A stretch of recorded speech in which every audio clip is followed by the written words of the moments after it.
Good evening and welcome to the February 6th edition of Beyond the Headlines. My name is Colin Dowe. I'll be serving as your host.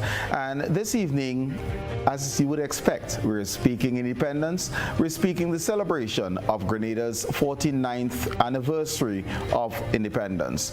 My guest this evening is Dr. Ezra Matthias. To my immediate left, to his left is the institution on Grenada's independence, Mrs. Gloria Payne, Banfield. And to her left, Arley Gill. I was about to say Ambassador Arley Gill or Senator Arley Gill. I think you have shed some of those titles, but cultural extraordinaire Arley Gill. And this evening we are speaking Grenada's independence. Lady, gentlemen, welcome. Thank you. Thank you for having me. Thank you. Absolute pleasure. And I think let's just start with the institution of independence. So ladies first, and I will just go to you, Gloria, because we'll go on first name. So if viewers, you'll permit me to actually say Gloria, all right? We'll go on a first name basis and just share with the audience, please, what was the driving force to Grenada moving towards independence in 1974? We were the first of the quote-unquote small islands to go after independence. What was the driving force?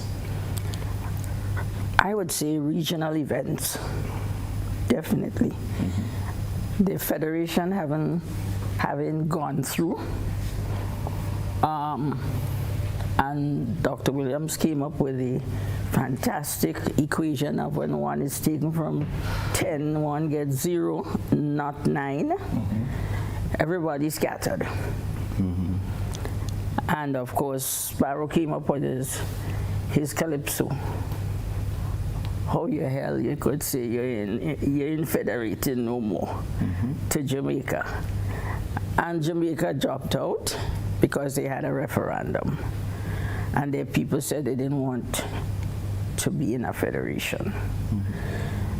And so, obviously, Dr. Williams didn't want to be in a federation either. So he dropped out too. So we were left with 8. And we started hearing about a little 8. And I think Guyana said, we'll say I little. Because Guyana was there in the little 8 part. And so Guyana dropped out. Barbados dropped out. And all we were left with the 6 islands, the 6 territories, or what we call now the OECS. I think that started the ball rolling in the sense of, well, everybody getting independence. Why we don't have independence too? Mm-hmm. So it seems the lack of unity led us to independence, is what you're saying. I am saying that, and with the other people around us, the region, getting their independence, people started to say, let's follow. Mm-hmm. So they followed one after the other. Okay. Ezra, as you think of independence, what does independence mean to you? And you can put it within the context of a small island state, or certainly those of us who are former colonies. Yeah, when I think of independence, I think of sovereignty. That's the first thing I think about. And sovereignty is a very important idea in this context, because I think it was Thomas Hobbes many, many years ago in the mid-1700s said that the reason we came out of state of nature is because we hate punishment, and we decided to create a state, and in return we're going to give the state our sovereignty, and in return the state is going to protect us, is going to give us predictability, safety, and security. So sovereignty is something that is the first, I think, tenet of independence. The other one is self-governance. An independent state is self-governed. That means that the rule and control by another country is not there. The other thing I think about is we have our own government, our own political system, our own economy. And we also make decisions about internal and foreign affairs on our own. But that's just a theoretical frame in terms of what independence means. I think in terms of the data to see if it fits that model, a wonderful guest here, I think, spans about 50 years of experience in public policy and governance and all of that. So I hope we can fit the model to see if we in terms of a report card, if we pass on sovereignty, self-governance, if we pass on the political system, government, and also internal and foreign affairs. So I hope we can bring that to life. We would start to examine these, but if I'm to step back, Arley, you are a practicing attorney as well, and there have been agitations in the recent past that we are not really independent because there wasn't an independent act passed in Parliament. Can you shed some light, because I think it has brought some confusion. Why is there any discussion about an act, independent act being passed in Parliament on our way to independence? I'd just like to have that discussion out there before we move forward. We are independent in terms of what Ezra pointed out earlier: governance, have our own constitution, internal rule, and so to speak. Now, I will see independence, and I've come to this conclusion after many organizing thoughts, that independence is but a process, part of a process of liberation of a people. And if you may permit me to, Gloria tickled my fancy with the issue of the Federation. And you tickled it further when you spoke of lack of unity among the islands. I don't think it's a fundamental lack of unity. In my musings and study of the Federation was nothing but a setup by the United Kingdom. It was set up to fail. And it is my respectful view, after much deep thought, that Jamaica had a right to leave the Federation, because essentially Jamaica was saddled. Jamaica national expenditure at the time was 45%. The expenditure on the Federation was 45% of the national budget. The British deliberately underfunded the Federation and set up the Federation to fail. Now, Federation came on the heels of the labor struggles of the 1930s and 1940s. And because of the economic struggles and the political, almost 100 years after emancipation, whereby people in the Caribbean, workers in the Caribbean, were working for minimal wages under oppressed conditions. The 1930s labor movement throughout the region put a lot of pressure on the British government. And the British, as I have continued to say publicly, when independence from Jamaica to Trinidad to Grenada, never any one of the islands in the Caribbean a development fund, as nothing that came close to the Colombo plan that they had for Southeast Asia. So that on independence, Grenada, we were not assisted economically, and so too were the other major islands. So I like the Federation.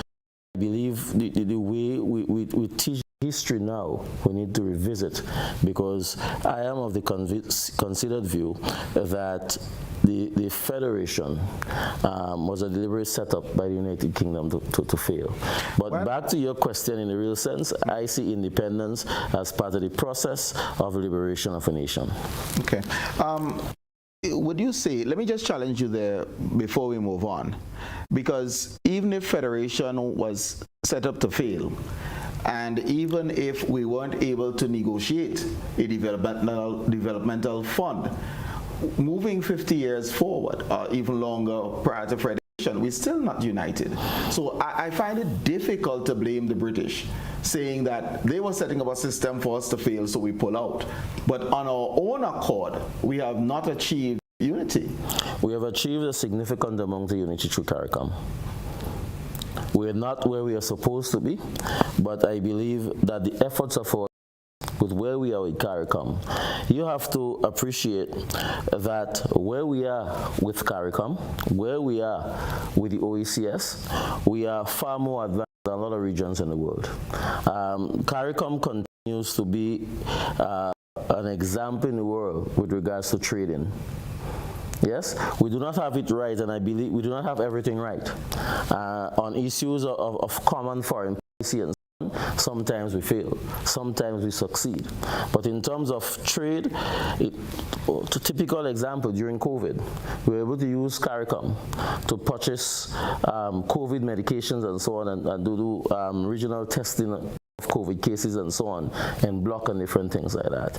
We are able to put different trading regimes within and without CARICOM to facilitate and to assist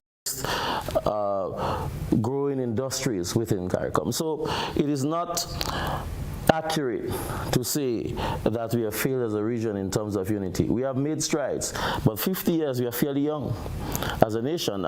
You would see that the European Union continue to evolve from the Maastricht Treaty, and they are continuing to evolve and develop. And I have absolutely no doubt that as a people, as a region, as a nation, we will continue to evolve. Okay, the evolution process. And let me just ask you, Gloria, as we conceptualize independence, 1974, have we accomplished some of the things that we set out to as an independent nation? And then just pointing to I guess what both Ezra and Arley alluded to, whether independence itself is an evolutionary process, and by virtue of that, our priorities and our march towards independence by definition will change. But the first part of the question really is, have we accomplished some of the things when we set our sight on that the night of the 6th, going into the 7th of February 1974, when we conceptualized independence? Have we achieved some of those? Well, what were they, and have we achieved some of those?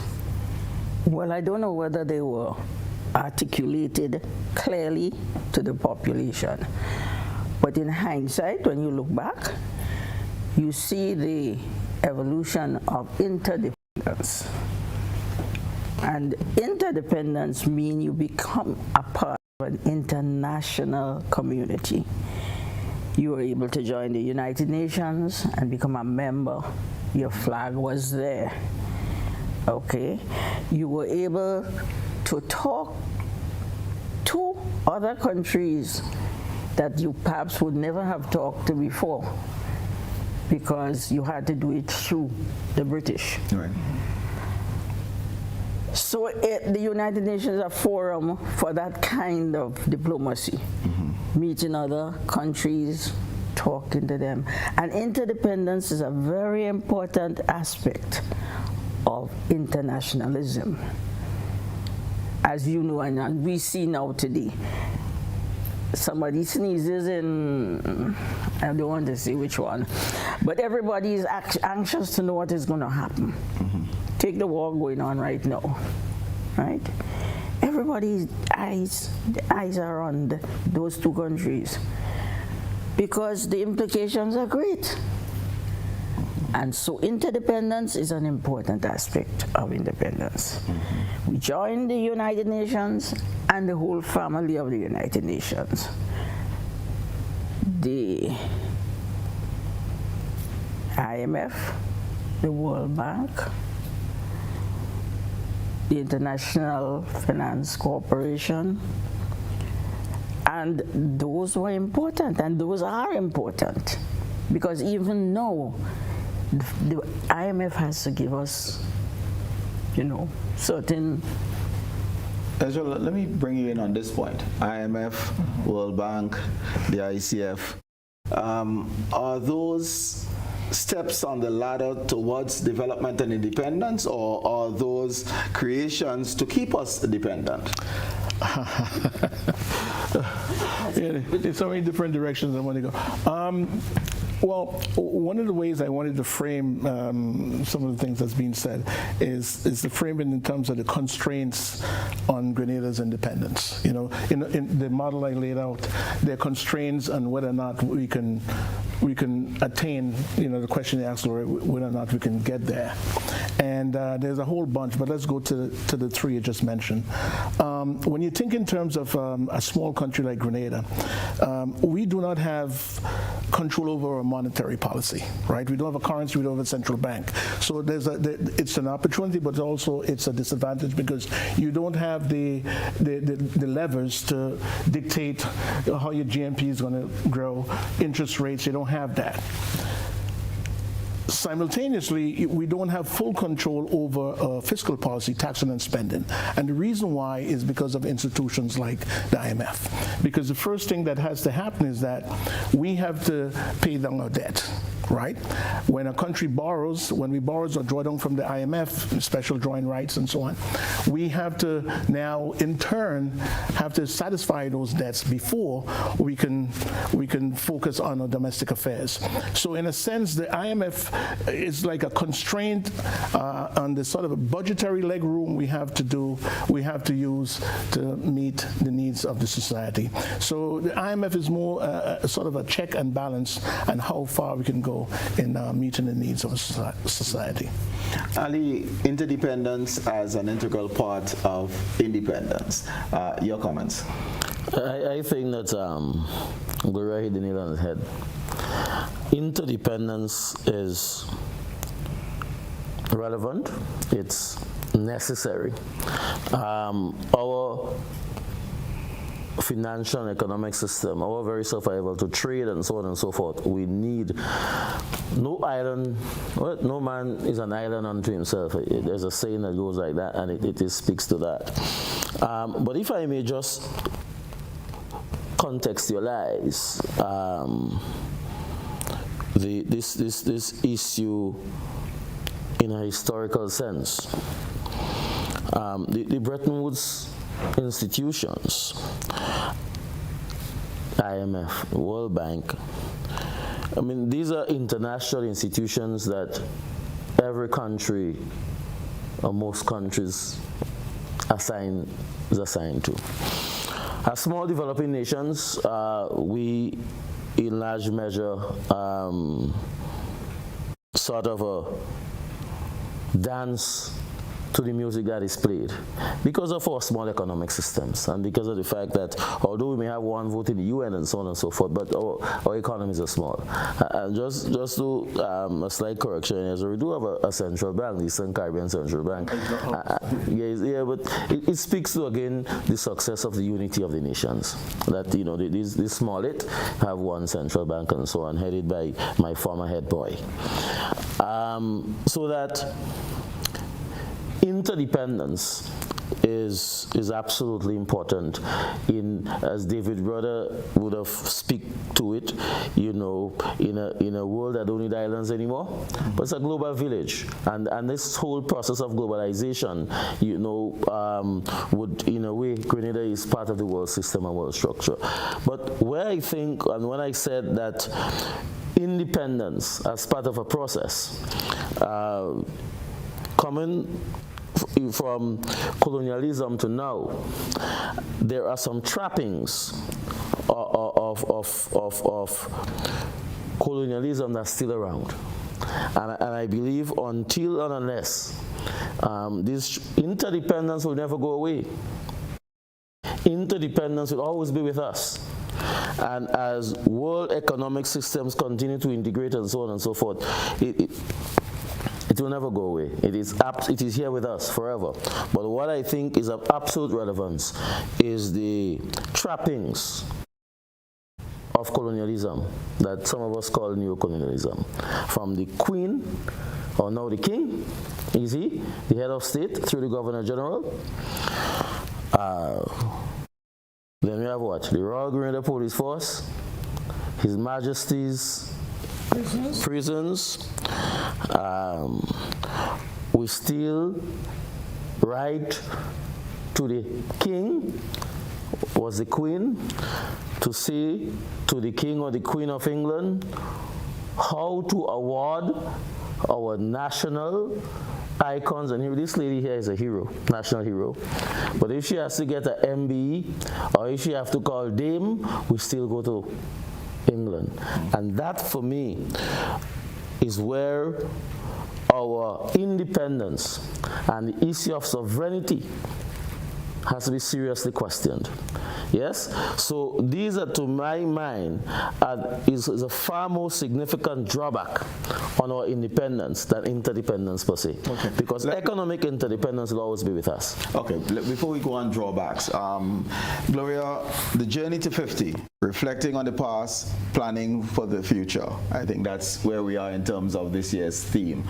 If we are to reflect on the past, what are some of the greatest accomplishments you would want to point to over the last 49 years? Well, first of all, I think, following on Arley's comment about neo-colonialism, and that we still have vestiges of this, community or society, I think we have to put the monarchy in perspective. You see, the first international body we looked to was the Commonwealth. It wasn't the British Commonwealth, that had long gone, or the British Empire. It was the Commonwealth of Nations. And would you believe that that organization is so strong, and it is all the former British colonies, that people are still trying to get into it who have never been colonies. You understand what I'm saying? Right. Because it has advantages. They speak one language. They all speak the same language, English. Is that colonialism? To all speak English? Yeah. If that is colonial, I say it's an advantage. All right? And they seem to have methods and like the word processes of collaboration and cooperation. For example, Canada, Australia, New Zealand, they consider themselves big brothers. And they set up ways of cooperating with the other member states of the Commonwealth through that Commonwealth Secretariat.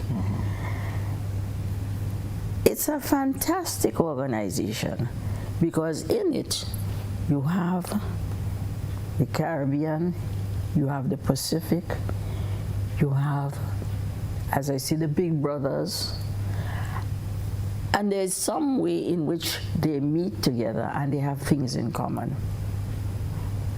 Not only the language, you see, the judicial and legal system.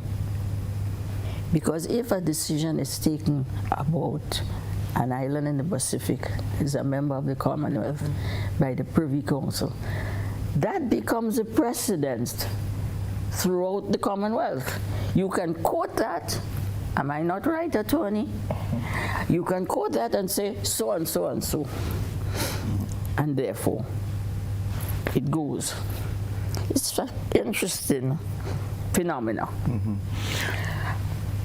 And then, of course, the Queen or the King. Have you noticed that we had a revolution and they didn't do away with the Queen? And there was a reason for keeping the Queen, you know. Because another one of those members of the Commonwealth had had a similar situation, a coup d'etat. And they say they don't want the Queen, and they did da. And everything fall down for them. Nobody took them on.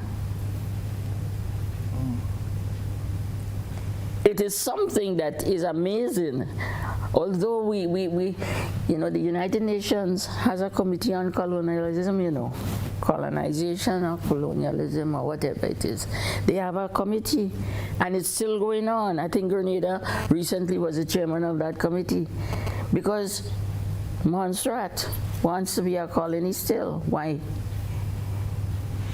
Is it that we have not taken advantage or published the advantages that can be conveyed to us as a society by way of our own liftment and investment in sustainable development by those big brothers, which is why we are unaware of the advantages of being a member of the Commonwealth of States?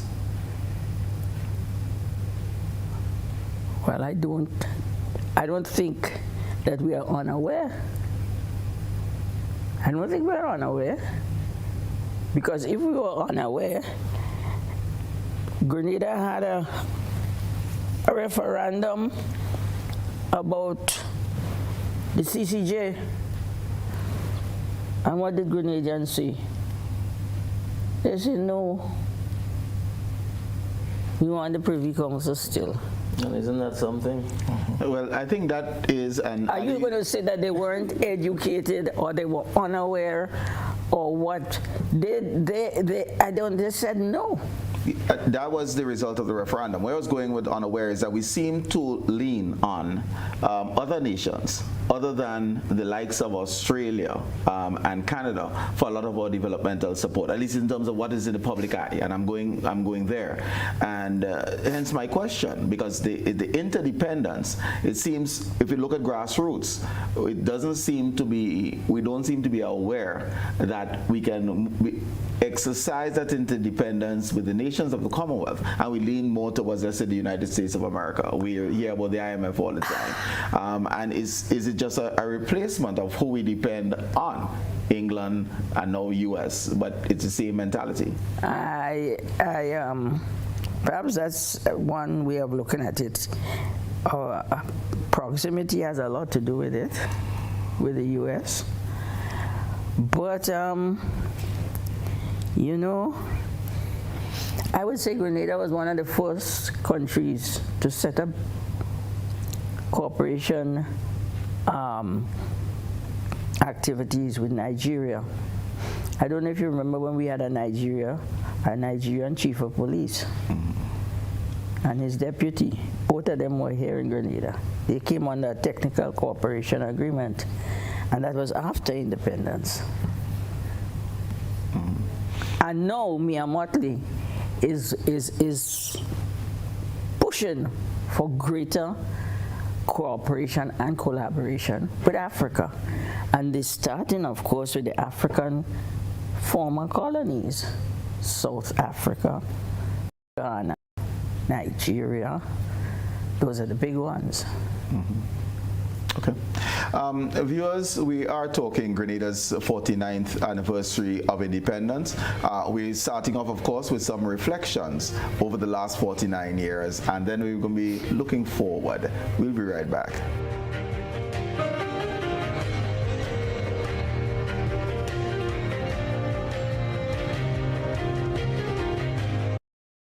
Your life is yours, your future's in your hands. Your body is yours, that's why you need a plan. You gotta plan your family, avoid HIV, get the education from the Grenada Planned Parenthood Association. We offer STI screening, gender-based violence counseling, prenatal and postnatal checks, injectables, condoms, pap smears, and other sexual reproductive services. Open Monday to Friday, 8 a.m. to 4 p.m. The Pointe Street, St. George's. Whether male or female, it doesn't matter. We're here to make your life better. Grenada Planned Parenthood Association. For appointments, call 440-3341. A GPPA clinic may be in a health facility in your area. Information can be found via Facebook at the Grenada Planned Parenthood Association. Clinics are in partnership with the Ministry of Health and GrenChap. This ad is sponsored by Canada Fund for Local Initiatives. Have you heard about the new soft-weave bathroom tissue with total hygiene? As hygiene and safety have taken center stage, our bathroom tissue is now manufactured with 3 different technologies to offer the best protection for you and your family. UVC light technology for a safe and effective disinfection process, eliminating 99.9% of microorganisms. Also, production at high temperatures, killing all types of germs and bacteria. And it's pH controlled with delicate fibers to prevent irritation for even sensitive skin. Soft-weave total hygiene bathroom tissue, available in supermarkets and shops island-wide. Visit Softweave Caribbean Facebook or Instagram pages for more information.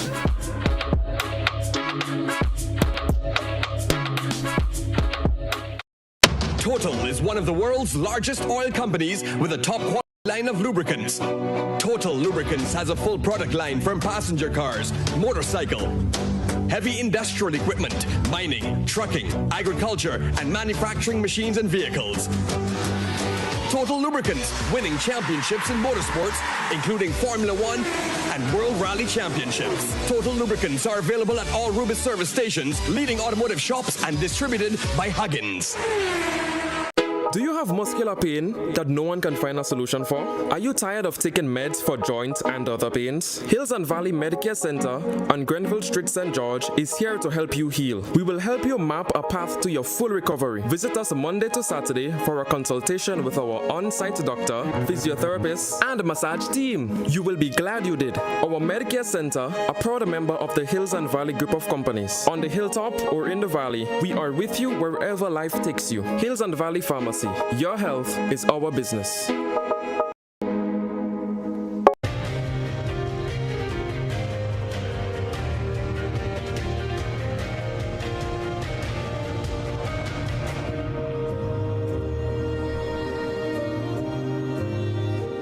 Welcome back, viewers. We're speaking Grenada's independence on the eve of our 49th anniversary.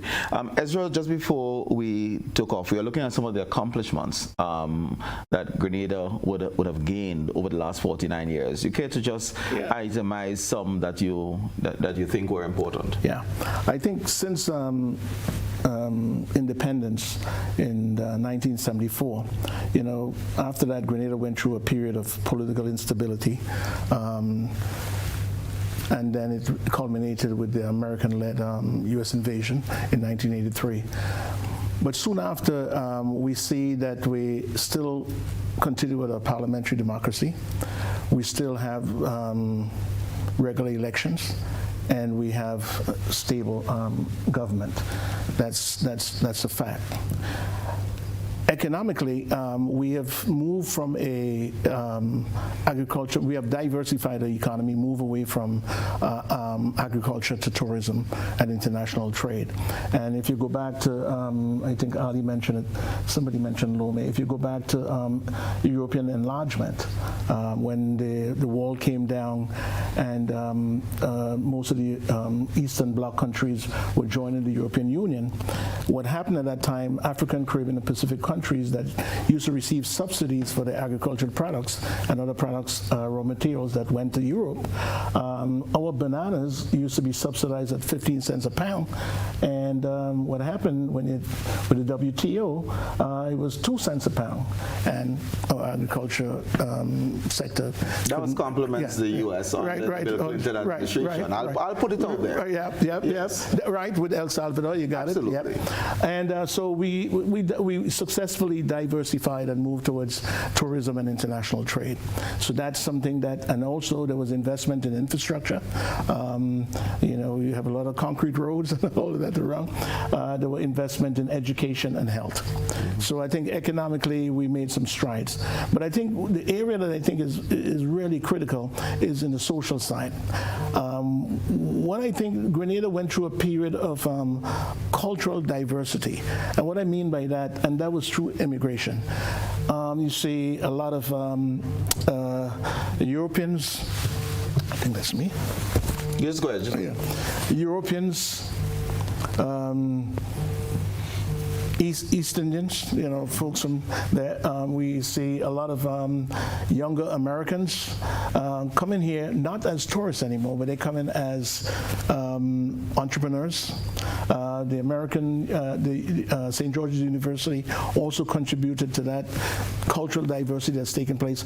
I think initially it has a positive impact on the country in terms of new skill sets, new money coming in, but I think over time it's going to have some negative impact from the standpoint of the demand for housing, the demand for public services. I think every time those demands comes about, it represents a zero-sum game. It's going to be less for the indigenous folks. Just to give you one example, a young lady came here in November last year.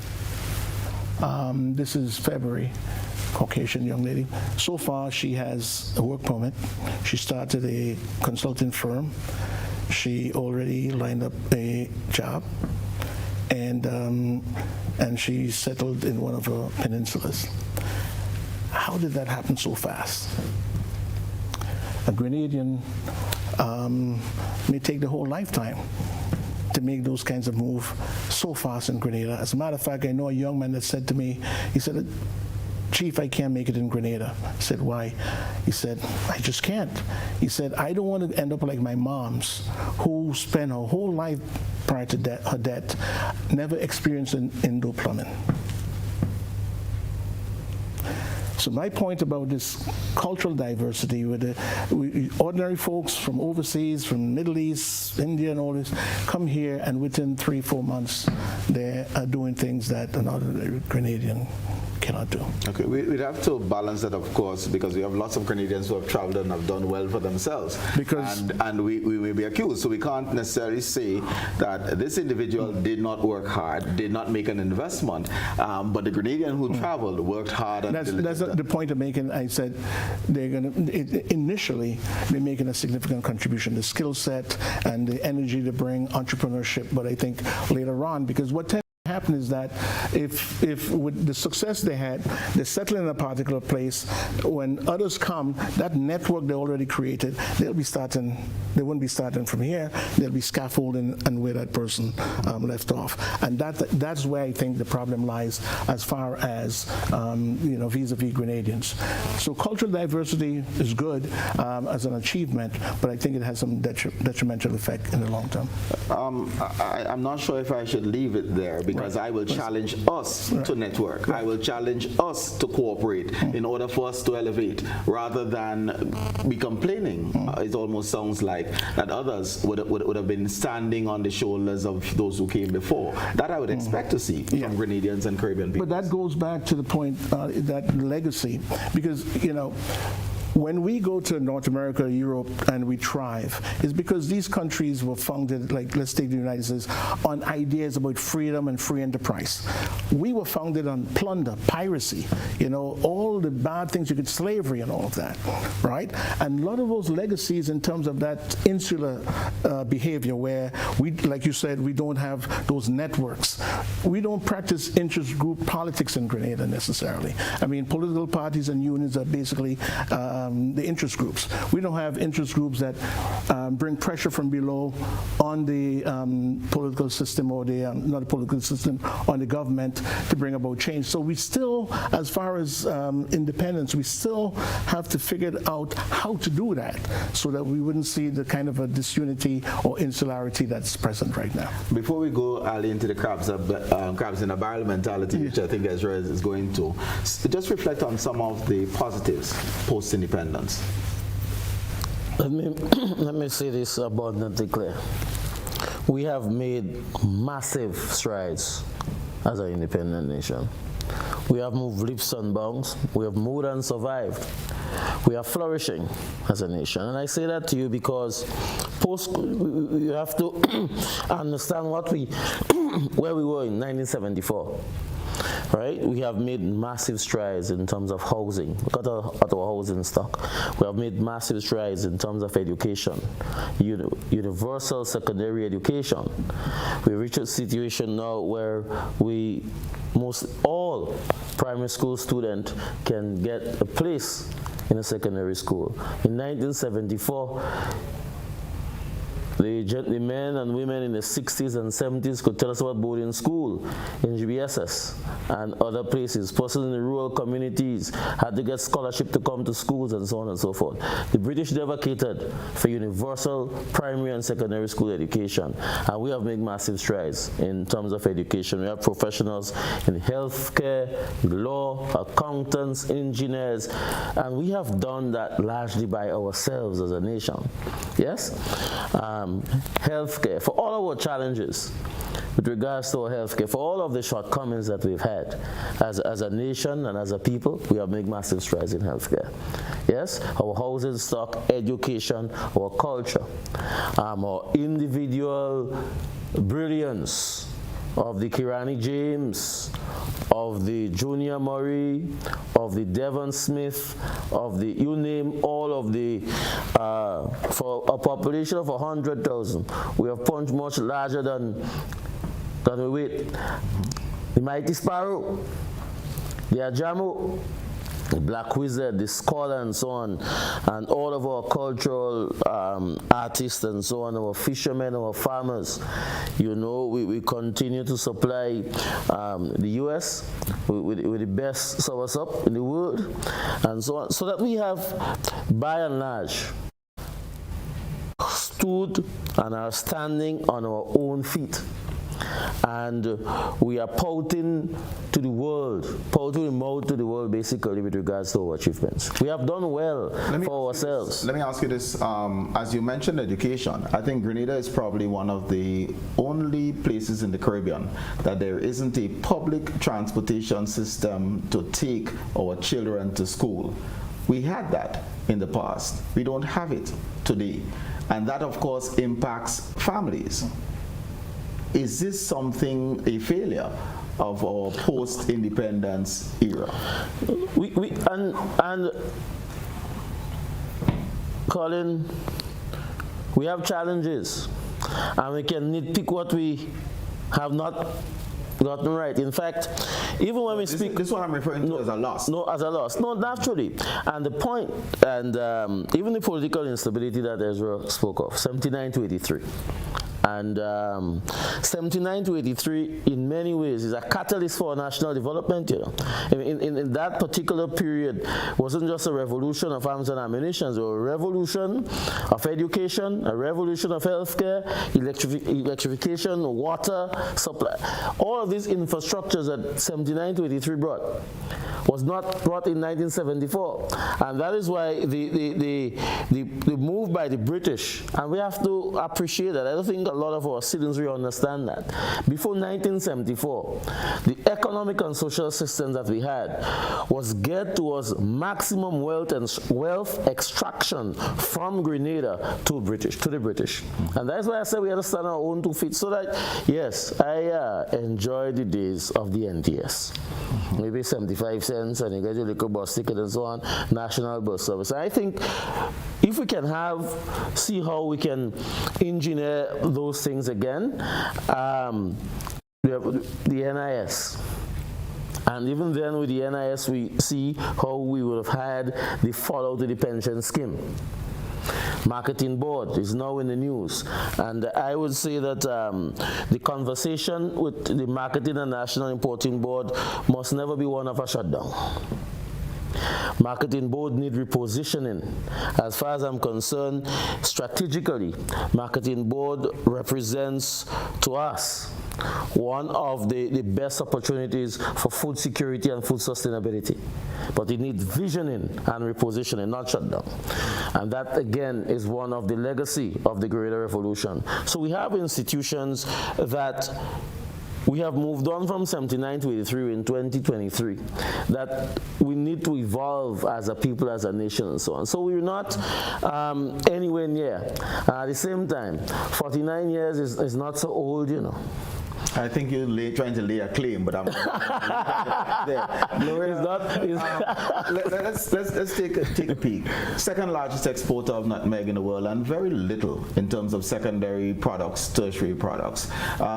Is this one of the shortcomings of our post-independence era? And Ali said, our agriculture was about wealth extraction, cocoa, nutmegs, bananas. We had the collapse of banana complements the U.S. in bringing us to the WTO. Nutmeg, we did not have that type of intervention, but yet still, we are still picking up nutmegs on the ground to send out. Shouldn't we have evolved over the last 49 years?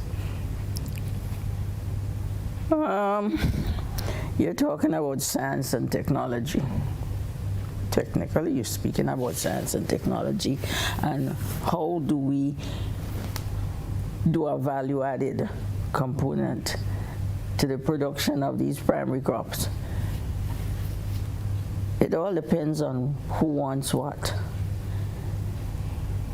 You ever ask yourself what they're doing with nutmegs?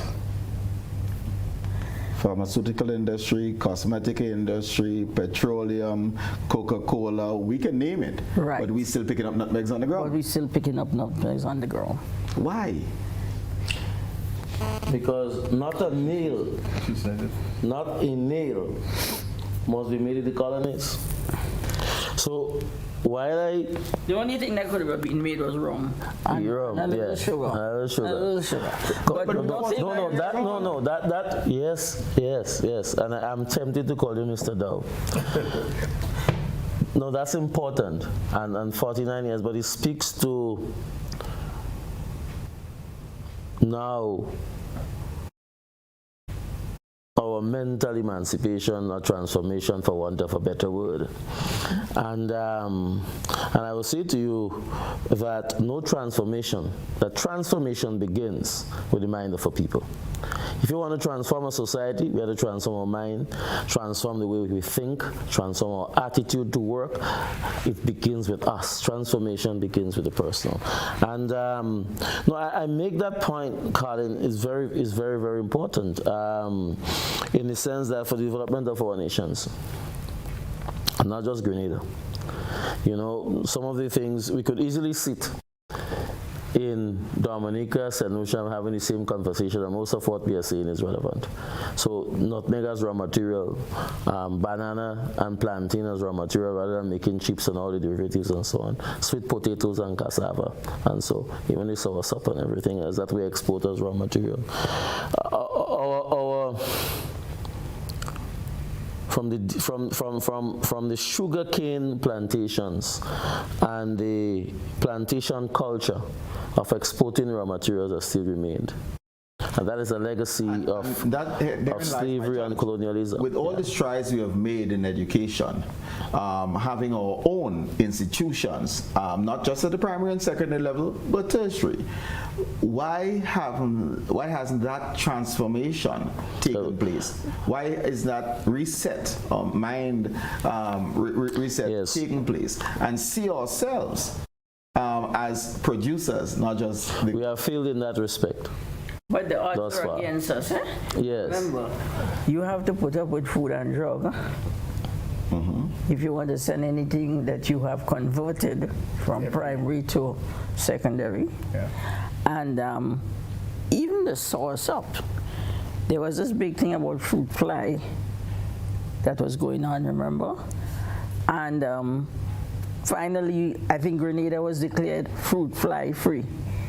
And that is why so much soursop can go to the United States. Those challenges must not be insurmountable. No, they must not be. Yeah. But again, herein lies the whole business of interdependence. But we speak to the FDA, but the rules are clear.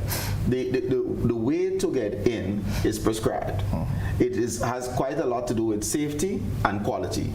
And we should hold ourselves to high standards for ourselves.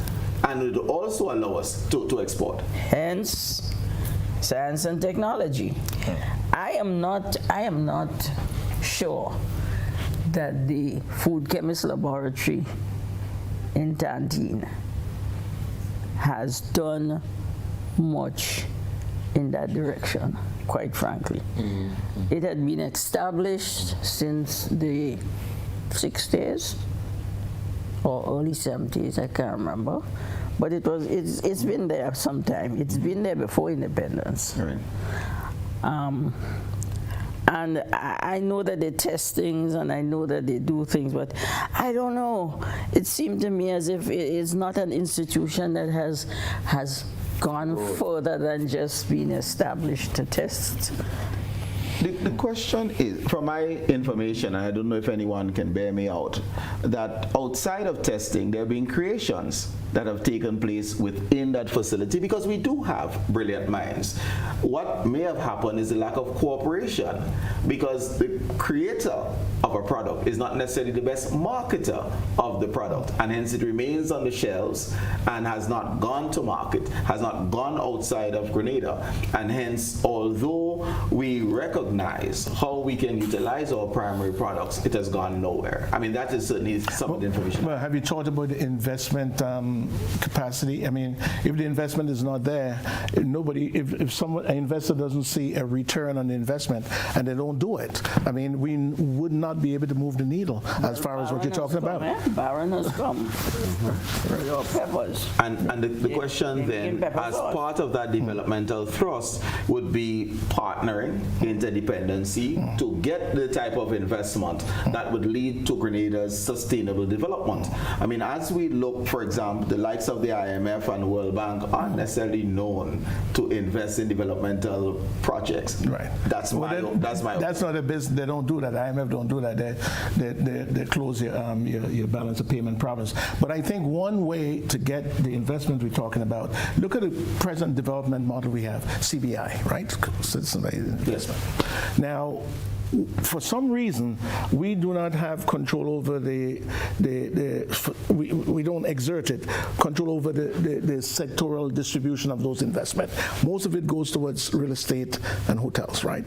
Now, fine, we need the capital, we need the money, we're going to do it. But they can say, for example, in order to close this deal, we need a facility. Is it they can say or we? That's we. We telling that investor who's getting that benefit, a CBI benefit, give us 2 miles of road, give us a school, or give us a facility we can process, we can market, we can do all of these wonderful. That's an area that I think that we can get those advantages. Alice, you started the conversation about mindset. How do we go about having that shift in mindset that can lead to this developmental thrust as a people, so we can grow from strength to strength? We have made strides, but how do we have that mind change? Education for liberation.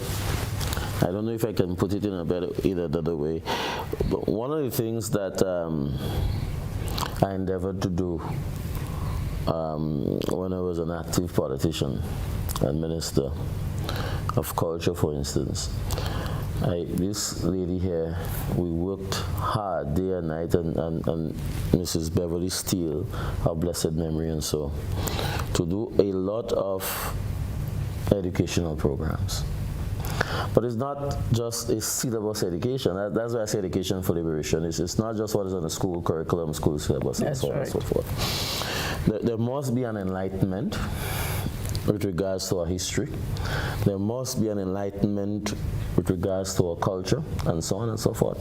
There must be an enlightenment in terms of self-pride and nationhood, and so on and so forth. It's not simply wearing red, green, and yellow when independence comes around. Please. And, red, green, and gold. Red, green, and gold. Sorry. Thank you. Red, green, and gold. I defend it. Thank you very much, Colin. Thank you. Yes. Red, green, and gold when independence. It is a deepening of an appreciation as a people, fundamentally. I think that's where it begins. And, it's not rocket science. Other countries have done it, from primary school level and so. In fact, what has kept us in the mindset that we have been in for a while has been decades or centuries of indoctrination. We need positive Grenadian indoctrination now to turn this around. And that is why many years ago we said 34 years of Grenadianism. It must be 50 years of Grenadianism. We must speak Grenadian, speak Grenadianese, if you want to call it that, sing Grenadian songs, and so forth, learn Grenadian history. That greater appreciation for who we are as a people is the only way that I can see it. And it will then transcend into our attitude for nation building. It means getting to work on time. It means giving an honest day's work for an honest day's wage. It means giving our tradespeople, our farmers, our fishermen and so on, giving us value for money and so on and so forth. It will then transcend into those things. And yeah, but to me, it begins with education. Okay. I don't, but how the education has been done. I'm not speaking in terms of just formal education. Classroom. That's right. Formal classroom education and so on and so forth. Like this year's theme, reflecting on our past, and all of these programs that Gloria and Beverly and so on would have done over the years, I expect these programs to be running on radio and television from the time we hit October, November last year. You see, these programs should be staples on our social media platforms and so on. I also expect that, and I know, I'm not sure if she's related to you, but I know Dr. Dowe is doing a book for primary schools and lower secondary schools regards to history and so on in Grenada. Those books, the Ministry of Education must fast track that kind of text. History must be made compulsory. Grenadian history must be made compulsory at primary and secondary school levels, so on. So there are a lot of things that needs to be done. I mean, and obviously, I don't have an exhaustive list, and I think persons listening to us would have ideas as to how it can be done effectively and so on. But to me, the root reason really is in education, and not just formal education in the classrooms. Okay. All right, viewers, it's time for us to take another break, but we're coming off on Education for Liberation. We'll be right back. The National Trust.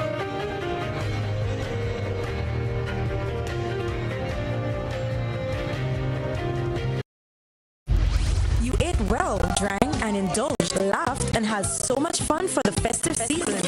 But now it's time. It's time for some serious detox business at Nirvana Detox Center and Natural Health Store. Start the year right with your health as a priority. Cleanse and flush your blood, liver, and kidneys with quality herbs and supplements. Purchase one of our detox combo packs starting from $100. Purchase a full body detox pack starting from $500. Get 10% off on colonic irrigation. Get a chance to win a free colonic irrigation treatment and product coupons with every purchase. We are located in Grenada, minutes before the Food Fair Shopping Center. Immediate the Old Capital Bank building in the Regency Commercial Suites. Give us a call at 231-6642 or 418-7115 or visit nirvana.gd for more info. It's time for some serious detox business at Nirvana Detox Center and Natural Health Store. We know real body care. This offer is valid until March 31st, 2023. Terms and conditions apply.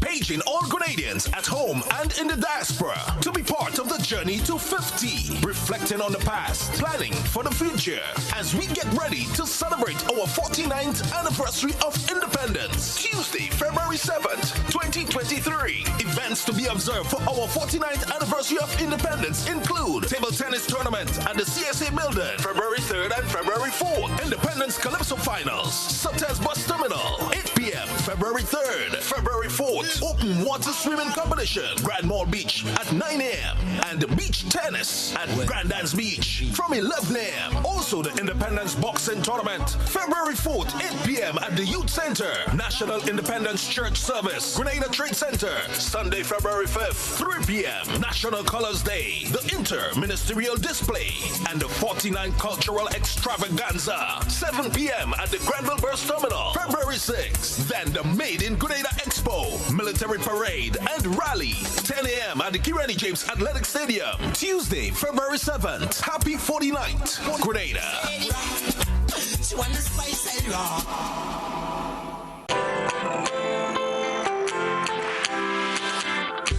But when you need someone to help you to your feet, I'll be that beacon to your highest peak. I'll be right next to you, no, I will never leave. Come on, take my hands, we got everything we need. Cause you can look to me, yes, I can. Whenever you're in need, yes, you can. Just call on me and I'll be on my way. I'll be by your side, never to divide. The light that shines our way. Wherever you right there with you. Wherever you we'll make your dreams come true. Next time, next time, next time, next day, Nexa Credit Union, with you wherever your road leads.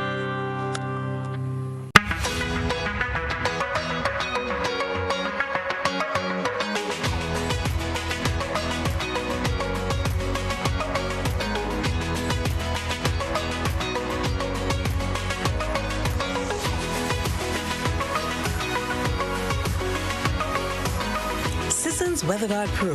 For every project, there's only one Pro.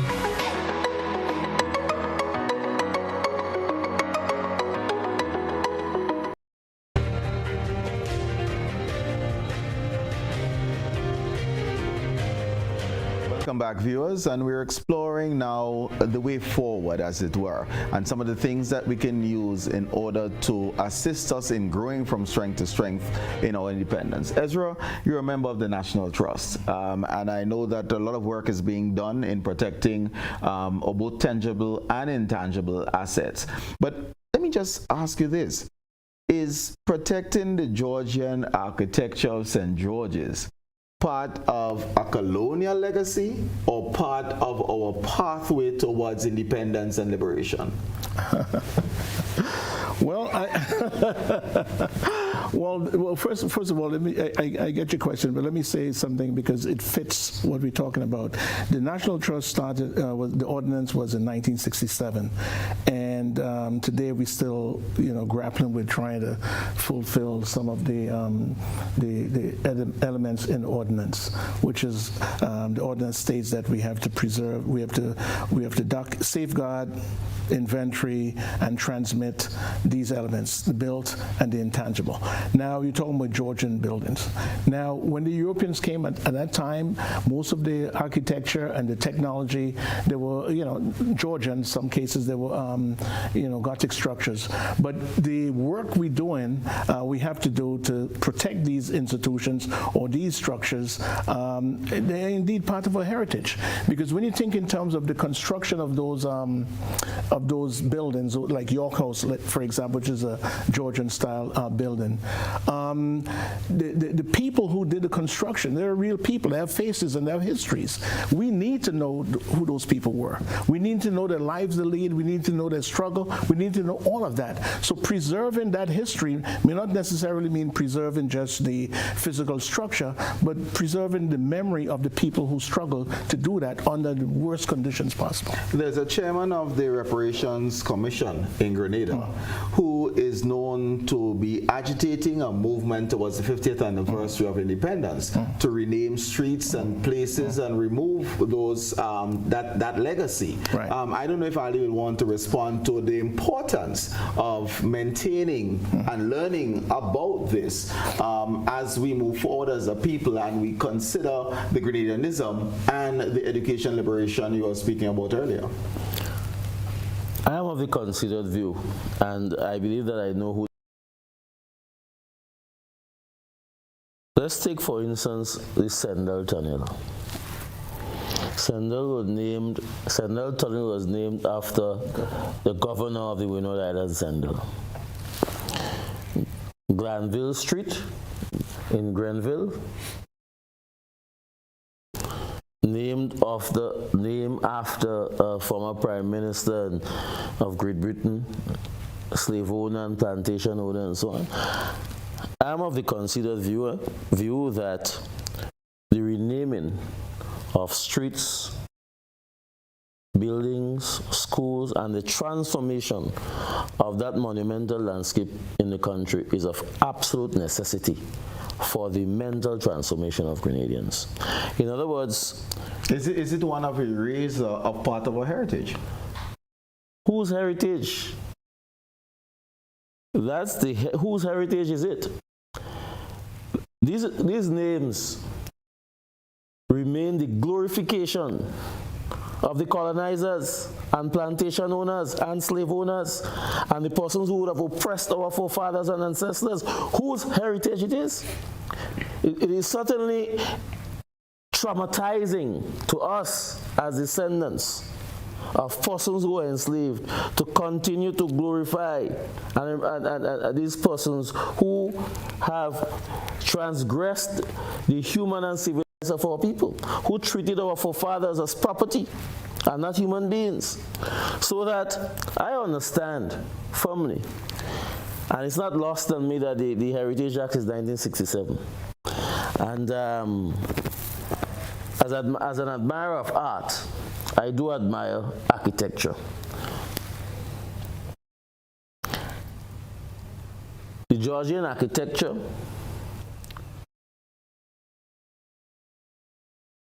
have some sort of a nostalgia with persons who can, and it in a sense, keep some sort of character with the tongues and so on and so forth. But I'm also interested in seeing the work of Grenadian architects.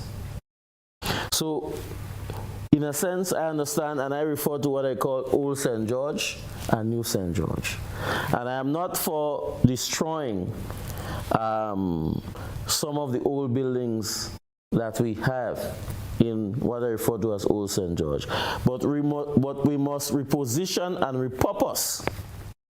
Yes? So that when now we speak of the persons who would have built these buildings, our people must understand that it was built by our ancestors for free. They were enslaved and so on. So maybe the National Trust and the records and the archives there, and my good friend Dr. John Angus Martin can assist in that regard to find out who the names of the persons who worked on that building. You know, on the 27th of February, in a couple of weeks, when we would have Laura Travanelian and so on, and this reparations apology and different things like that. We do have the names of the enslaved people on our plantations. And we are hoping that we can find some way, using the technology, to display those names at the ceremony we're going to have. Mm-hmm. But that, in a way, is trying to bring these people alive. It's not, they are no longer property. We do not see them as property and so on. We're trying to bring their memories and so on alive in a positive way. You did raise the whole idea of reparations. And how does reparations link with independence and liberation? In other words, we seem to be going back to the people who we're trying to be unshackled from, to ask them for something. Through reparations, and whether it's investment in structure or not. Why? And reparations, again, just like independence, is part of the process of liberation. In the sense that when you had the abolition of the slave trade in 1807, it's part of the process. When you had the emancipation of the enslaved, 1834, but it continues up to 1838 and some part of the process. When you have independence, the end of white supremacist rule, that's what it was, you know. We don't use these words. But what independence in 1974 meant was that we had the end of white supremacist rule in Grenada.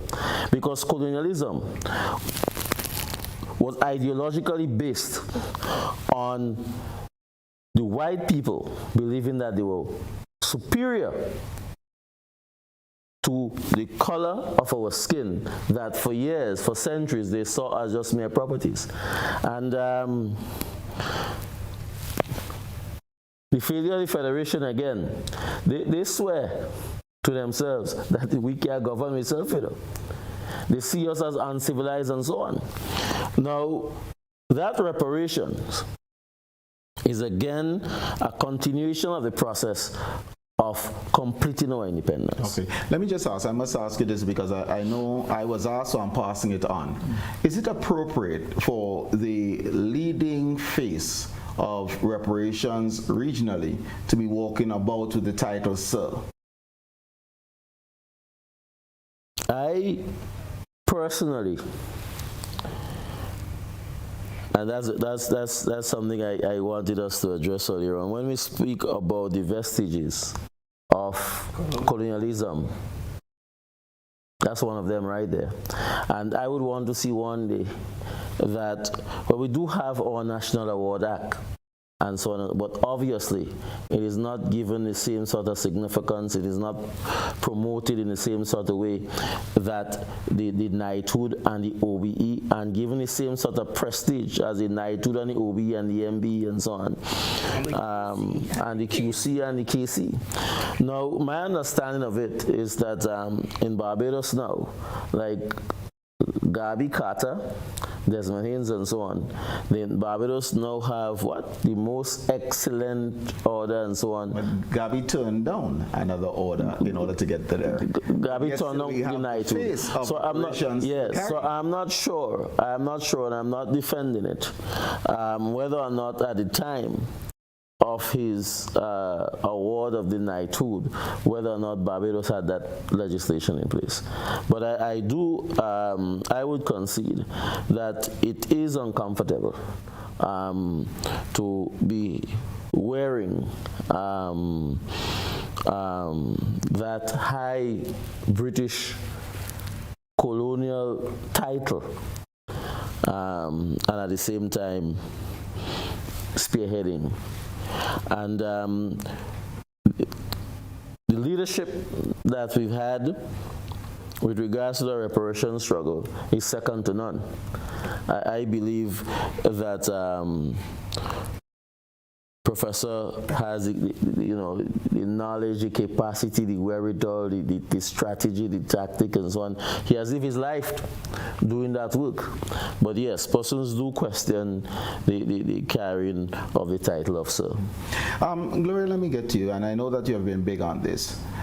Changing gears some. How can we change transform and harness the energy that we typically would see on what is declared as National Colors Day to patriotic actions towards that Grenadianism that Ali spoke about earlier? The first thing I want to see is that we have never been taught anything about our ancestors and where they came from and what they were capable of doing. We assumed that they were all laborers. They weren't. There were a lot of skilled craftsmen among them. They were educated people, some of them. And it was all about the conquered and the whole business of the oppressed and the oppressor. If the people lost the war, they became slaves. That to me, that was what happened. Mm-hmm. And they were sold to the highest bidder. And the thing about it is that when you see a building, it's not about Georgian or Elizabethan or any of those forms or moods and of architecture. It is about skills. The French and the English did not tote those stones up the hill to build Fort George or Fort Frederick or Fort Matthew or any of the other forts throughout the island. It was our ancestors, as they say, blood, sweat, and tears, there were also the people who put the stones together, put the bricks together. And it was all a matter of what we have, we're going to make them do it, and do it like how we know it should be done, but not necessarily they doing it themselves. So children who do history now should not be taught about the keeping of these buildings because they look good or because they came here during the Georgian period or whatever. They should taught that it was their ancestors who built them, and that should be a tribute to our ancestors. Ezra? Yeah, and that's the point I was making earlier on. I mean, St. George's is a bastion city, forts all around. It was at the time, it was the latest technology in building those type of structures. And as Gloria is saying, who did it? I mean, it's just unbelievable the type of skill transfer that has to take place for these individuals to put together with such precision under the toughest of conditions. Think about it. It's not like they were free men, they received manumission or anything like that. These were enslaved people doing work that maybe, rivaling workmen, Gill workers in Europe at the time. So bring us forward, because, we're on the eve of our 49th anniversary. So let us transition into what we need to be doing today in order for that type of skills to be exhibited.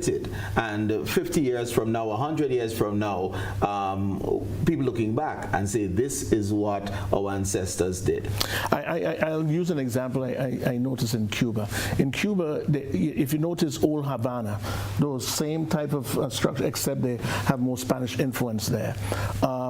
You'll notice what the Cubans did, they trained youngsters, guys who typically may just be linemen and so on. They trained these youngsters, and they call them brigades, into how to restore these buildings, because restoring these buildings require a particular type of skill. You don't just slap masonry, a particular type of skill, particular type of material, and all these youngsters were trained as brigades to go back and repurpose those buildings. We can do a similar thing here. And remember, cement was not discovered yet. What put them together, the whole technology of the white lime and the conch shells or whatever it is. Arley, take us forward. What would you like to see us investing in order to ensure that Grenada is on sound footing and can move forward? Education for liberation, extremely important. Going forward to really and truly, in a real sense of speaking, create a better work culture, because I believe there is still a lot of improvements. I mean, we have made strides, no one can deny that, but I believe creating a better work culture can enhance our national development, repositioning and repurposing some of the things that we have. And Gloria made a critical point earlier with regards to the laboratory and so on, and we speak with regards how then can we use that to enhance our manufacturing sector. How best can we use that and the capacity that we have therein to add value to our products and so on and so forth. Are we giving it, but are we giving these institutions the sort of resources, the sort of focus that we need to give it? And that to my mind is a real question, because I know that the persons that are involved in some of these institutions, they are willing, they are capable and so on, but are they getting the resources, are they getting the necessary assistance? Are you saying like what Ezra said, in that we need to repurpose some of the CBI funding in order to continue to diversify, because we moved away from agriculture to tourism, and as a next step we have to continue but agriculture, I've always maintained that agriculture and tourism must work hand in hand. I mean, you bring tourists or guests and so on here, you must be able to feed them. And then the bigger issue of food security, which now, as you know, is a big thing within CARICOM and so on, because as Gloria pointed out in her opening remarks, if check the war in Ukraine, look at how the food prices have been affected and so on. So to answer your question in short, I believe we need to look at the areas of our weaknesses. We need to reposition ourselves with regards to some of our institutions and so on, to evolve into, and I go back to marketing board because I think it's a live example that people can associate with. It was established during the revolution. That's how much. Marketing board 1973. 1973. 1973. That's even before independence. Yeah, that's correct. Right? Yes. But I know that it became more prominent during. They added another letter to it. Right. I think they added.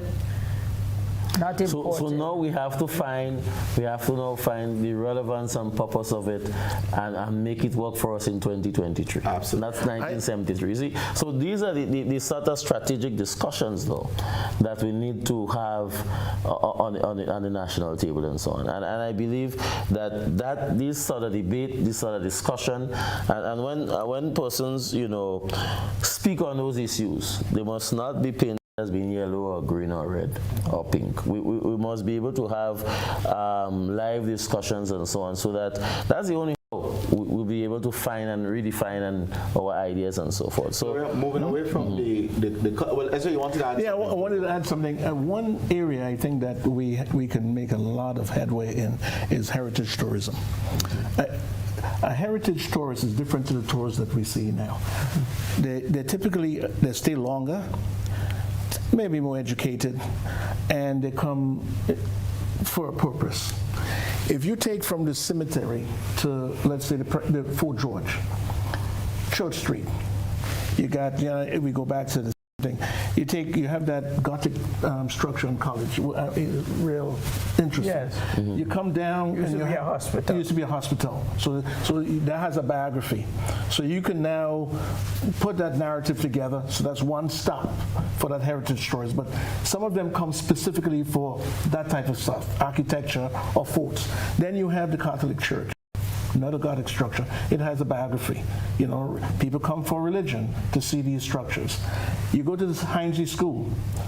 Another Gothic thing. You forget opposite the Catholic Church is York House. York House, right? I forget York House. Which we don't know. We don't know what is happening. And all we have to do with York House for heritage tourism is just clean it out. We don't have to rebuild it, just like they did in Hiroshima. We put some monitors in there and some narratives or narration about its history.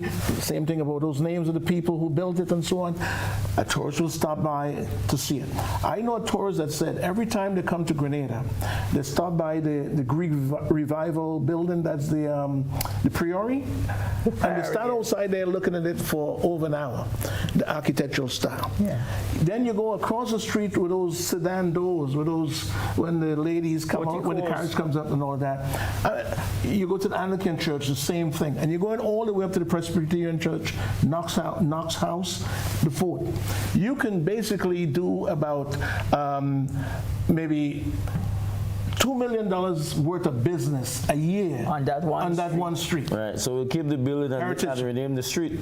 Well, we can do better. Well, we have 4 churches there. There's no reason to let me give you an example. Arley, let me say something. Antigua, by redoing English Harbor, right? They have those old buildings in there, the old marine. They're doing $15 million a year, and they're also a World Heritage Site. That Church Street there can get that, hands down. Starting from the cemetery, and you tell the story for each one of those structures. And that will help us clean up the cemetery. And that will help us clean up the cemetery. I know I just want to touch with you on colors, Gloria, so I'm going to come back to it. How can we harness the energy that we see on our National Colors Day to be 365 days, that level of, that show of patriotism becoming our way of life? Creativity too. Yes. I went to an activity in St. Paul's yesterday. Yes. And it's amazing the things that the people do with cloth and colors. I mean, there was one lady who was totally, red, green, and gold, and a hat. But I think the shoes might have even had vestiges of the colors. But they were very creative. Why does that end, though, after the 7th of February? And then the 8th of February, that national pride that Arley referred to seems to wane until, we get back to the next day or next year, or Kirani James wins another medal. Well, it's all about people, and the people have to be involved in what is being done. Starting with education, when you started in the schools, you develop in tradition. And once you start developing tradition, it will never get lost. For example, you don't have to do it only for independence. For every national holiday, you could wear your colors. Why not? Why not? For cricket matches that come down to I don't know if they're playing test match in Grenada this year, but if you're having a test match, you wear your colors. There's no reason why you shouldn't. When your Beverly Steele was a person who believed in wearing her matador costume. That is a Grenadian costume. She wore them to cocktail parties. She wore them all over the place. Yeah. So when you see her with her matador costume, you wonder in what she's depicting, because you don't know, you haven't been educated about it. I am wearing my madras. Right. My madras is made up of the colors of our flag. But this is because madras was something that was made in India, sent to the colonies, and each one of us has a madras. Jamaica has one, Antigua has one, but people don't, they have to be creative.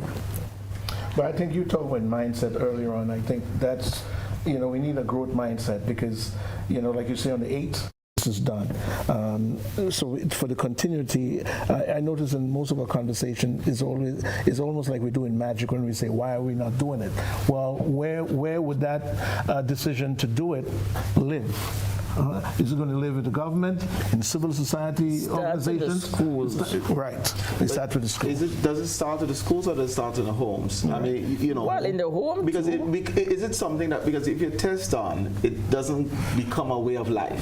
I mean, and if we want for it to be part of our culture, then you must see it at home, you see it at church, you see it in the schools. It's continuous. It's not something that takes place between 8 o'clock and 2:30. It should not be an occasion, just natural way of life almost, that we dress a certain way, well, it's like they eat oil long all through the year, so long as breadfruit is we have breadfruit, right? Breadfruit is no longer seasonal. And that's a fact. Once rain falling, once breadfruit getting water, you blossom. And we have breadfruit no longer seasonal. But coming back to the education thing, for that to really take hold, you have to put it in the curriculum. So you can't be like a after school thing or periodic. It has to be in the curriculum. It has to be taught. They have to be assessed in it at all levels, maybe at the Grenadian level, and maybe even CXC can have a special question for Grenadians. I think that's the kind of a way for that to happen. It would not be, when you say it starts in the school, it has to be done in a framework for it to take hold. And the role of the old and the new media. Yeah. Right. The GBN, the radio stations and so on and so forth, and the new media with all the new platforms and so. Person persons should be able to go onto the Facebook page and so on and see and learn about Grenada and engage Grenada in whatever. Has there been documentation on our history and culture? And if there was, where is that? You go to the National Trust website. National Trust website. Well, let me tell you. I have a story to tell, and it's very important. In 1974, when we heard we were getting independence, I think most people thought it was a celebration. Like you have a birthday, and you're having a celebration. Other people thought about it in a more reasonable way, a more informed way, and thought about all these things about independence and self-government and all of that. But there was a secretariat that was organized by the government. There was a chairman, and there were coordinators, and there was all the talk about anthem and colors and flags and coats of arms, and a number of documents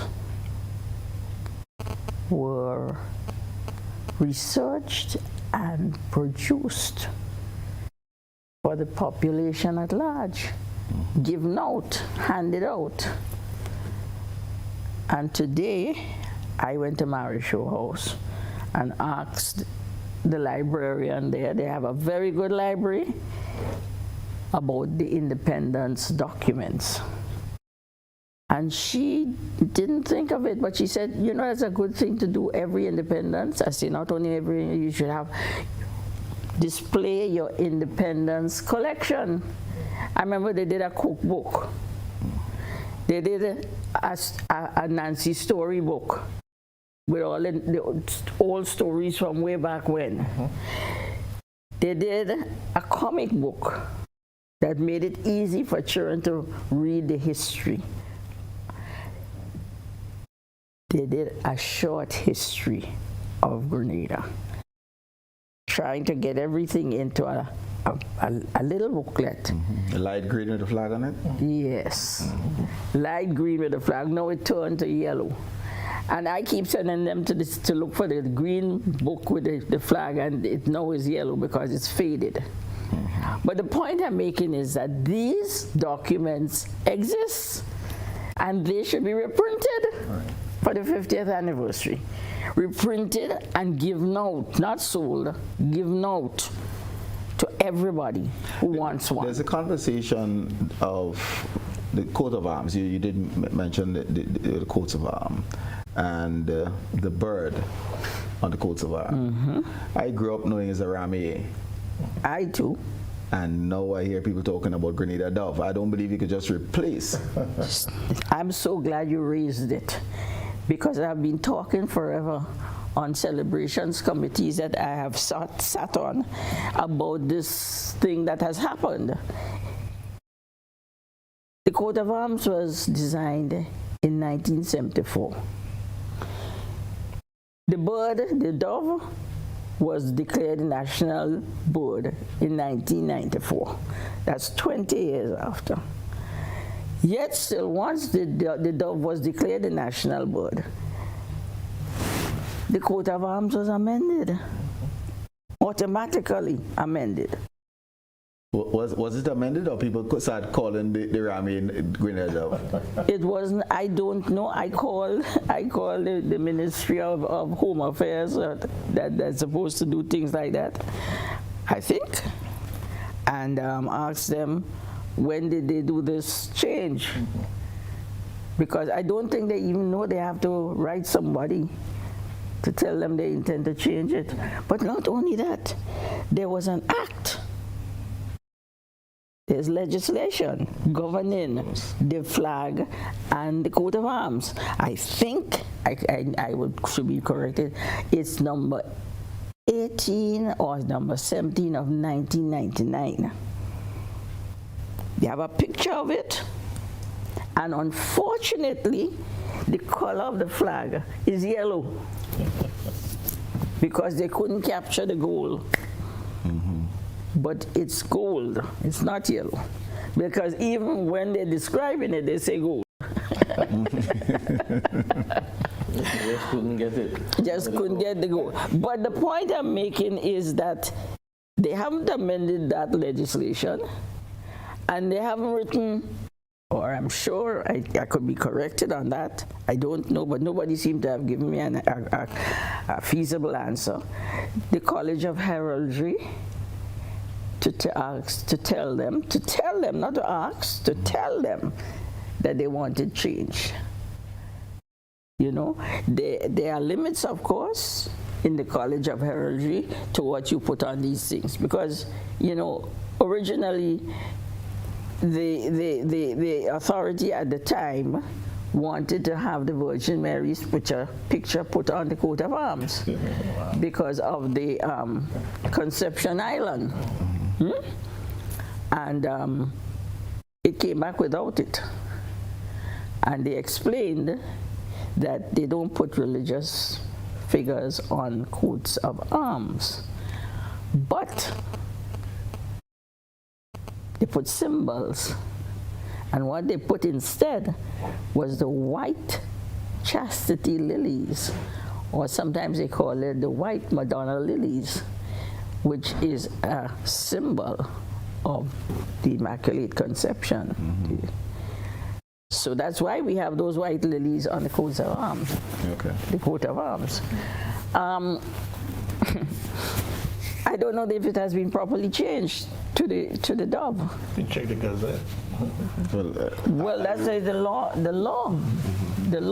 The Gazette should be gazetting the law. Yeah, a law passed. It will be there. But I don't know if it has amended. They have amended it. Okay. Right. Ali, the use and upliftment of our symbols and icons, is that an integral part of our nation's development and part of that education liberation that you referred to? Of course. And we need to make a more concerted effort to write. And let me just say this, you know, the point Gloria was making, there's a lot of documentation that has been done. There's a lot more documentation that needs to be done. But I know for a fact that Gloria has done a lot of work with regards to giving us this oral history that you're just giving us. Right there now, we've just experienced a bit of documentation. What do we do with it is a matter for us. The issue of the national heroes and icon, and we have to, like Antigua, for instance. So Vivian Richards is a living national hero, pursuant to law. We are yet to, in a real sense, define and legislate what are we looking for in a national hero. I know that there's a view as well that in terms of making persons who are alive national heroes can be a bit risky, in the sense that you never know what will happen tomorrow. But I think as a nation we need to elevate our standing persons of Grenadian, or standing Grenadians who have done in various fields, not just sports, culture, politics, and so medicine, and so. And I think that is extremely important as we continue to grow as a nation. And I would want to see that happening, you know, from Henry Christoph to Tubal Urabus Butler, Julian Fedor, to Eric Matthew Geary, to T.A. Marichaud, you know, Slinger Francisco, to Morris Bishop. You know, there are so many. To Ajamu. To Ajamu. And the younger ones, the scholars and the Devon Smith and so on, who was, you know, really brought international attention to Grenada, and they have excelled in their chosen field. You know, I think that has, we have not captured that as a nation well enough. And other islands in the Caribbean has done much better with that than us. And Grenada, Ezra spoke about heritage culture and so on. We have so much history. We have the good, the bad, and the ugly, in a real sense of speaking, that, you know, we have not packaged in a serious way. Malcolm X is Grenadian. Malcolm X is Grenadian, you know, first generation, he born in the US and so on, but his mom is Grenadian and so. And for some reason, we don't seem to want to take ownership of that in a real sense. Could you imagine same persons visiting the community and looking for the house or the spot where his mother was born and so on and so forth? Ezra, what so type there's of a lot of role can we expect from the National Trust in providing leadership on this as part of our development and growing for 50 and beyond? Right. Well, we already started it. I think the roadblock right now is bringing alive what the ordinance said we should do, because we can't operate outside of that unless we change the rules, change the law, and add some other things. But right now, the National Trust, I think, we are moving towards a brand. I think that's what Arley, I mean, with all the stuff you mentioned there, the question is, does Grenada have a brand? You know, most countries have a brand. In Jamaica, you think of Jamaica, you think of reggae and things like that. We need a brand. And what the National Trust is doing, we are putting together an inventory of cultural elements, the intangible types, folklore, music, dance, old traditions, storytelling, Grenadian patois, you know, work environment and technology, all of that. We're bringing that together, that inventory list, and also the tangible ones. We have about 25. We got folds, we got petroglyphs, we got, you know, those rock carvings in Duquesne and Mount Rich. We got those old kilns that did the lime for building structures and sautés up there. We have all of the, I mean, no Caribbean island can touch us in terms of the quantity and the quality of heritage assets that we have. But the problem is that we need to now provide the leadership, and what that means is that we have a vision of where we want to go. We now can align every Grenadian towards that vision, and what's remaining is to motivate and direct them so that that spirit is imbued into them. Talking about the colors is imbued, and then you can see us talking about it every day. It's in the education system, civil society engagement. You guys in the media should be promoting it. The government should show commitment and the capacity to fund it and to support it. And also we have to look at the environment, because I think that in the environment there's an attitude towards a culture that's kind of it's not quite there. The attitude towards a culture is not quite there. We need to work on that. And also I think immigration has a big impact on the sustainability of our heritage and culture in a way. When people leave, they leave with pieces, and then we have to recreate it. Immigration, importation, Gloria, and its impact on our culture, our heritage, and our expression of independence. We seem to be looking at American TV and adopting everything wholesale, and probably would have lost some of us as Grenadians. And if we are to be truly independent, we must be grounded and centered in who we are as a people. How do you posit that we can shed some of this in order for us to strengthen our expression of an independent state? You know, the people out there in the diaspora are more Grenadian than we are. Nostalgia. During this time, they have exhibitions. They want you to send this and send that and send the other for them. They want to make sure they have the rice and peas and the breadfruit and the coconut milk and everything to make the oil down. They are more, they become aware that they are Grenadians when they're out there. And what we have to make sure is that we encourage them to do what they're doing. And we encourage them also to remain focused on Grenada. You know, I know a country in the South Pacific. I met a lady who came to the same program as I was doing, and she said to us, "We are exporting our people." I said, "You're exporting your people?" She says, "Yes, there is a reason for this. They know that they are, whatever, call them ABC people. Right. They also know that when they go abroad, that we have educated them and we have trained them. They know that they're going to get a job, and they know they're going to send back money to develop their country." So they're creating in the minds of these people that they're exporting, and if you want to call it people exploitation, but they're creating in the minds of these people their connection with the motherland, and the fact that they're not only out there because of themselves, but they at some point they have to send back the money to develop their country and also come back.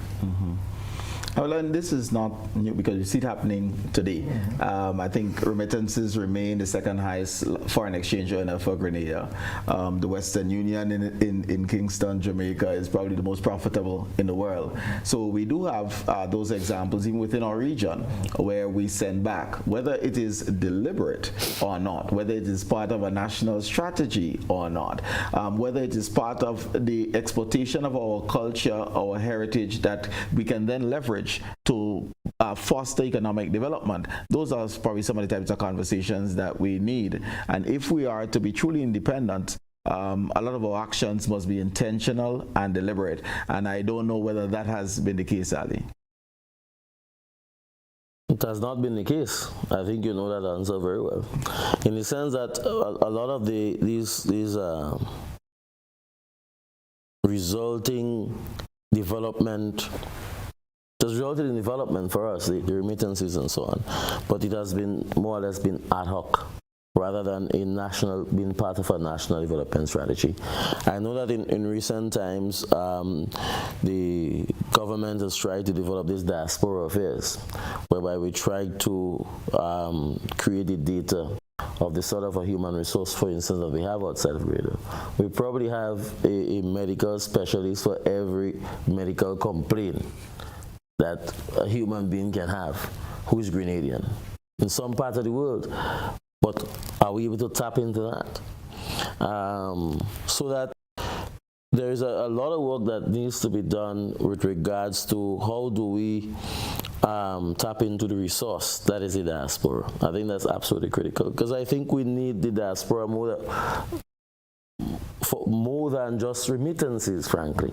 You know, sometimes we say there are more Grenadians outside of Grenada than within. So it's not surprising that Gloria will make the point that, you look at Grenadians and all of the different gala and exhibitions that they have around independence, truly stunning. And Grenada stands out, and but how do we leverage that? At the same point you were making earlier on that, after the 7th of February. What happens between the 7th of February in 2022, 2023, and the 7th of February 2024? We must find a national strategy whereby we can continue to enhance that sense of patriotism and nationalism and so on, when it's not around independence time and so on. Indeed, when you have national festivals, I say to persons, our first market is the diaspora, Grenadians living abroad.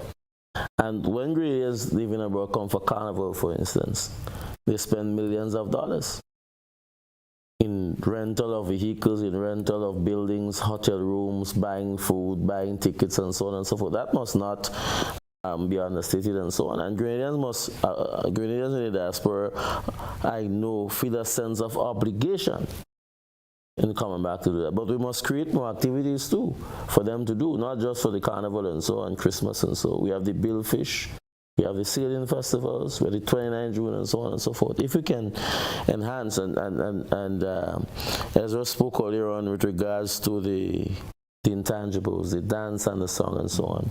And years ago, a platform was created for the folk festival, the folk culture. Now, for this folk culture to remain vivacious and vivacious and Grenadian, you know what I mean? We need to have a national platform for folk culture, right? You know, growing up and so on in the 80s and so, you know, boys and girls doing folk tunes and singing folk songs and so on. That is to come like almost second nature. I mean, every other village and so on had a sports and cultural group. You never really had a sports group without having a cultural component of it and so on. And all these traditional games and so on. So when you spoke of the television invasion, the cultural invasion from the north, we have really and truly lost a lot of it, and we are losing more because I see the younger generations and so on, they are glued to their tablets rather than any sort of purposeful engagement with their peers and so on and so forth. I mean, you know, Colin, the frightening thing is that you've seen it before your eyes. So I don't have to wait for Gloria to tell me about long ago. I know about long ago. from rolling sec to flying kites to pitching marbles and so on and so on. You've seen for yourself these things fading. You know, and how can we, in a real sense, and no one is advocating that we go back in old time days and those sort of things, you know, but it is as much as it's possible to preserve what is Grenadian. You know, is what is much as so it is. That is why I said earlier on, it's much more than wearing the national colors. Right? It's what we can do to preserve and promote what is essentially Grenadian. And once we start to lose that, you know, it's just about time for us to wrap up, so I'm going to give like 30 seconds to each of you, and it might be a little bit of wishful thinking, but something you wish for Grenada to assist us in improving, and you'll have 30 seconds.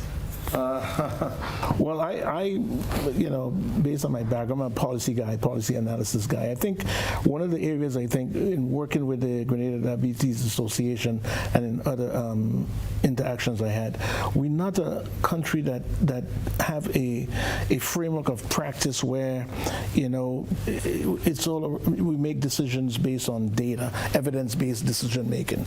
That's not something that's I see often here. Why? Because we don't collect data necessarily to make decisions. So I like to see a lot more of that happening, because if that doesn't happen, you know, the documentation, I'm not just talking about quantitative data, but record keeping of the things that you're talking about, heritage, record keeping and tracking of information, so that, you know, if you have to make a decision today and you ask your secretary or whoever for the information, you don't want it next week or next month, you want it now. And the only way that can happen is if the data was tracked on an ongoing basis. So I'd like to see that tradition.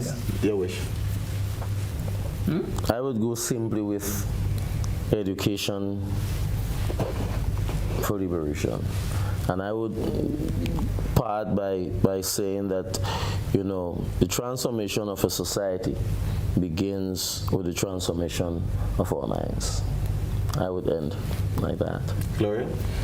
I believe that we should keep the conversation going, keep the dialogue going, make sure that we talk as much as possible about the importance of being Grenadian, and all sorts of facets will be uncovered.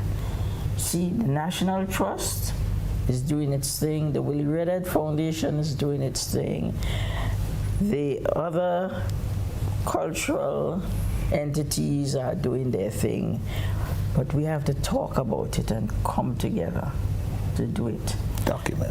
Documentation. Dr. Ezra Matthias, Arley, Gill, Mrs. Gloria, Payne, Banfield, thank you so very much for joining us this evening and discussing Grenada's 49th anniversary of independence and how we will move forward. To you viewers, thank you again for joining us on this Monday night, giving up again 2 hours of your lives with us to discuss this important topic. I wish you all a happy anniversary of Grenada's independence, and as we move forward, let us think Grenadian, act Grenadian for our our overall development. My name is Colin Dowe. I will not be with you next week, but I look forward to joining you in 2 weeks' time. Have yourselves a good evening. Happy Independence. God bless.